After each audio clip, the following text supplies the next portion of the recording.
Hello and welcome. Today I want to talk about Roman auxiliaries, especially about one kind of auxiliaries, Germanic and Gallic auxiliaries. Why talk about them and not, for example, about auxiliaries out from the eastern tribes? Well, there's a specific reason for that. Those auxiliaries were actually considered as the best auxiliaries you could get. But why is that, you may ask yourself? And well, we only have to look at the body structure of the people of the north to see why the Romans actually preferred those auxiliaries over those from the eastern tribes.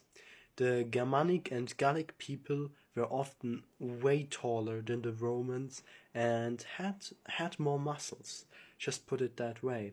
And that was also why the Romans were a little bit kind of scared of them, even though they looked down on them, obviously, because they were not civilized.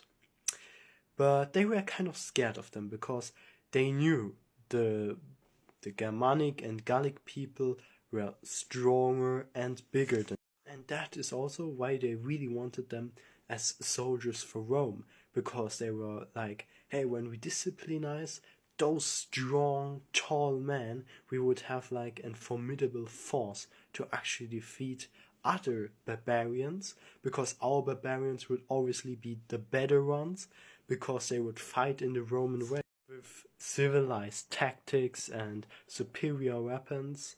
And this they actually... So first of all, talk about the Batavians. They were really strong people.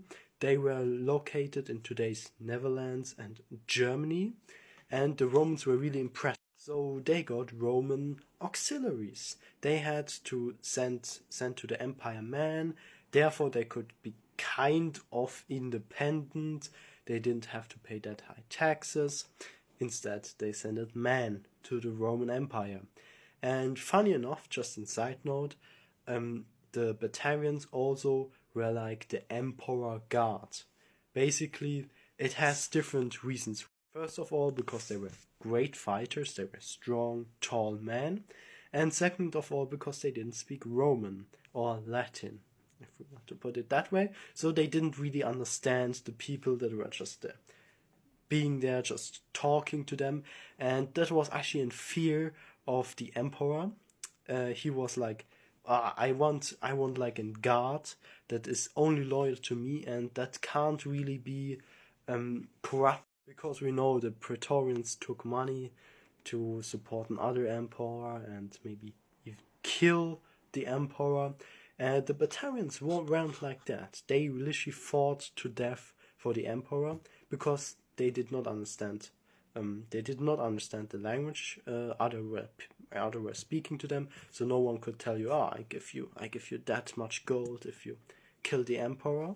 As well, they had another sense of honor and loyalty, as many Romans. So the Roman emperors were often actually protected by Germanic people, which is kind of odd if you think in that way.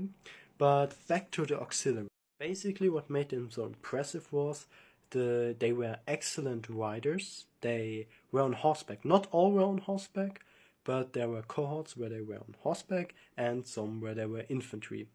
And they were actually the only real Roman forces that could actually swim with their armor through a little river. They were trained in that.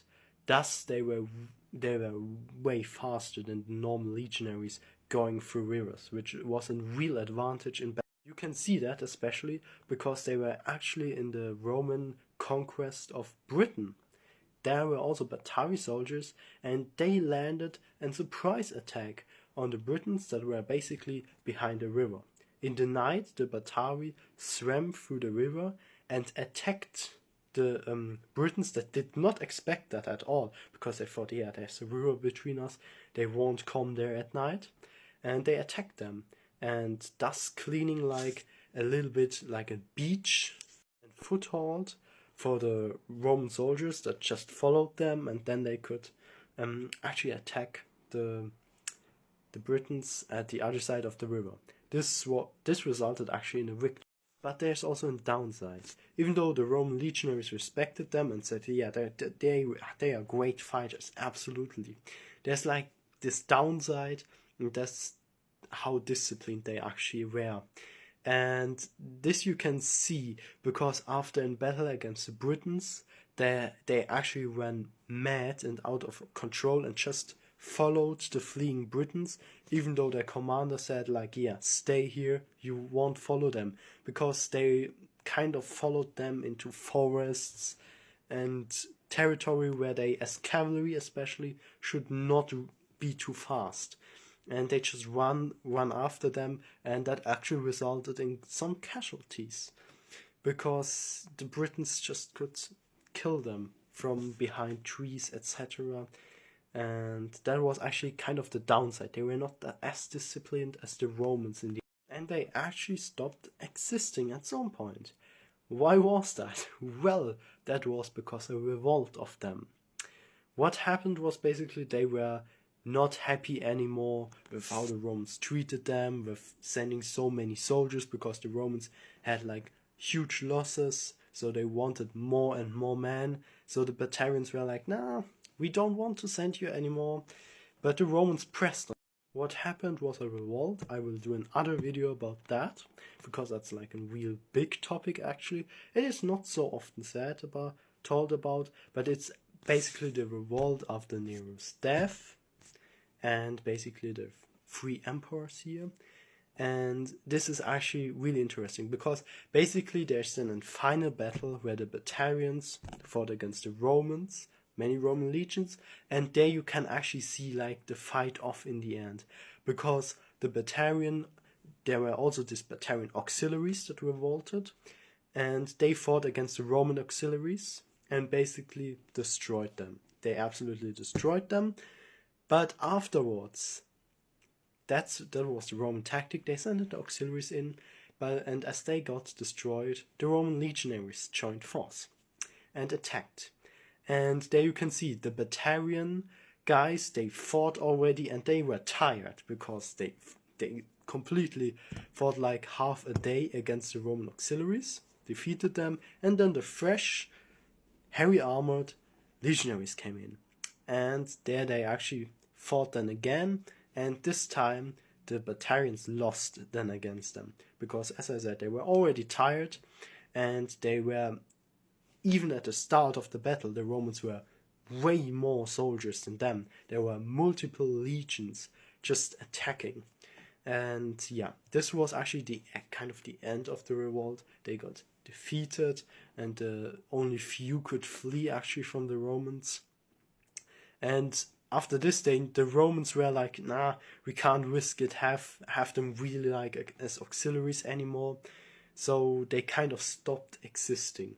Even though they were still like great fighters and they respected them, they really stopped existing at that point, because the Romans understood, yeah, they just want, if something like this happens again, like really, Rome was shortly before like losing all of Gallica and Germania superior and inferior. It was like real critical. But you will hear of that in details in another video. But as far as I want to tell you here, it is really like it was close. So the Romans realized they couldn't have them as auxiliaries anymore, because it was just in too high risk. So I hope you liked this little video. I mean, little, it's 9 minutes, about the Roman auxiliaries of the Batavians. And I hope you could learn something, and I hope you enjoyed it, and yeah, have a great day. See you.